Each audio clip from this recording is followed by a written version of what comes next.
During the summer of 2010, the Watchtower Bible and Tract Society released a new brochure at their conventions titled The Origin of Life: 5 Questions Worth Asking. It attempts to convince readers that what the Bible says is scientifically accurate, primarily by debunking evolution. On page 3, the brochure advises Christians to use their power of reason and to prove to themselves the things they are taught. Let's follow this advice and take a closer look at the brochure. On page 4, addressing the question, "How did life begin?" we can get a feel for the brochure's fair and balanced approach to the topic of the origin of life. It says, "Many who believe in evolution would tell you that billions of years ago, life began on the edge of an ancient tidal pool or deep in the ocean. They feel that in some such location, chemicals spontaneously assembled into bubble-like structures, formed complex molecules, and began replicating. They believe that all life on Earth originated by accident from one or more of these simple original cells." Notice, it doesn't say that scientists have discovered or learned anything. It says that they feel and they believe, as if scientists just sit around all day discussing their feelings. Sorry, that's what religious folks do. The same page says that just as many parents feel awkward about discussing where babies come from, some scientists seem reluctant to discuss an even more fundamental question: where did life come from? This is an ad hominem attack, attempting to dilute respect for scientists by asserting, without any substantiation, that some scientists seem reluctant to discuss the origin of life. Which ones? Why are they reluctant? We don't know. And while we're on the subject, why do some parents feel awkward about discussing where babies come from? Likely because they grew up in a stultifying religious atmosphere that taught them that sex and the human body are sinful and dirty. More humorously, on page 5, the brochure's authors state, "Life always comes from pre-existing life. However, if we go back far enough in time, is it really possible that this fundamental law was broken?" On page 7, they sum up their argument by stating, "All scientific evidence to date indicates that life can come only from previously existing life." They claim that believing otherwise requires a huge leap of faith.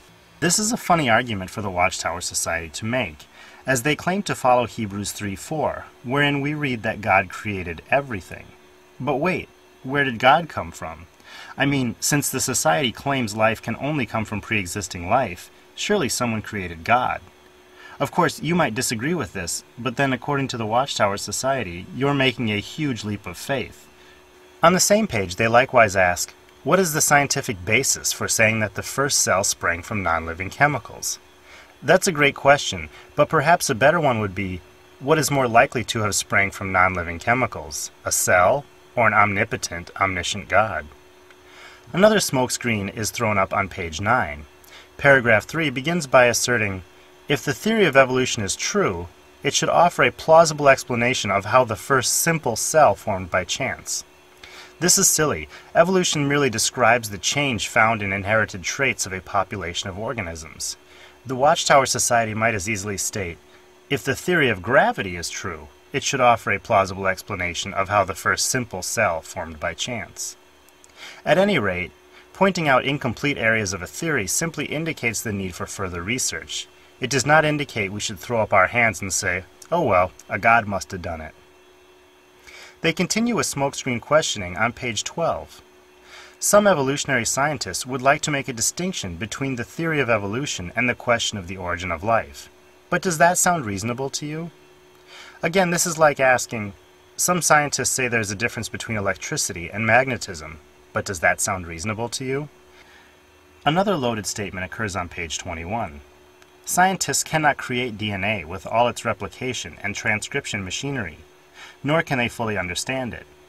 Yet some assert that they know that it all came about by undirected chance and accidents. Again, this is silly. Scientists, like most people, simply accept the facts as they are uncovered.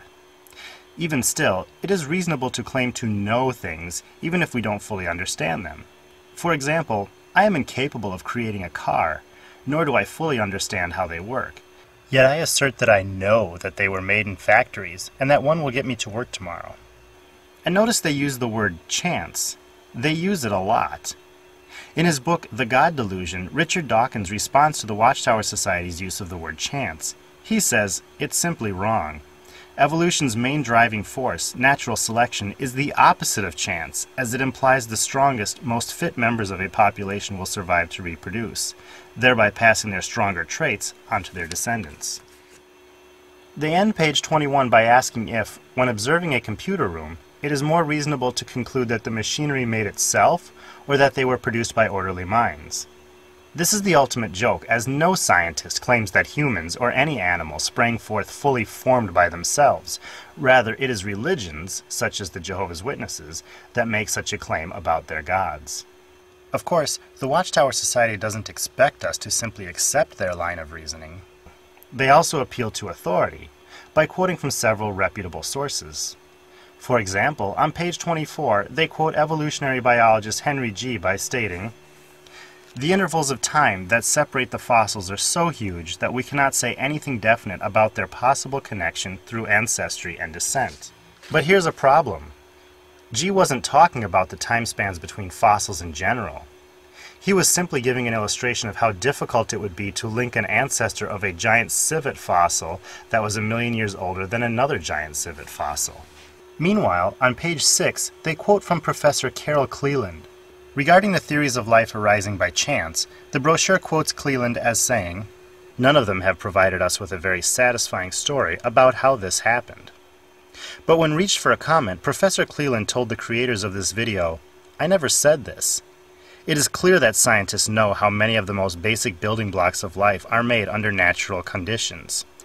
She added, "My work has been used before by these people, and it really angers me because they are using it to defend views that I reject.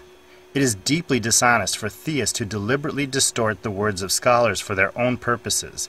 As I recall, this is a sin." And here's another funny thing. The brochure's authors can't seem to find a single scientist who believes in the Bible's tale of creation. On page after page they mention, in asides and footnotes, that the person being quoted is not a creationist and does not mean to suggest that evolution is wrong. Really? Is there no reputable source to quote from that accepts the Genesis account?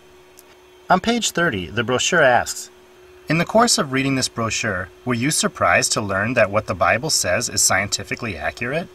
Actually, I was surprised to learn that such a question could even be asked. Up to this point, the brochure had only quoted from the Bible 6 times. Twice to point out that it's important to consider our steps and use our power of reason.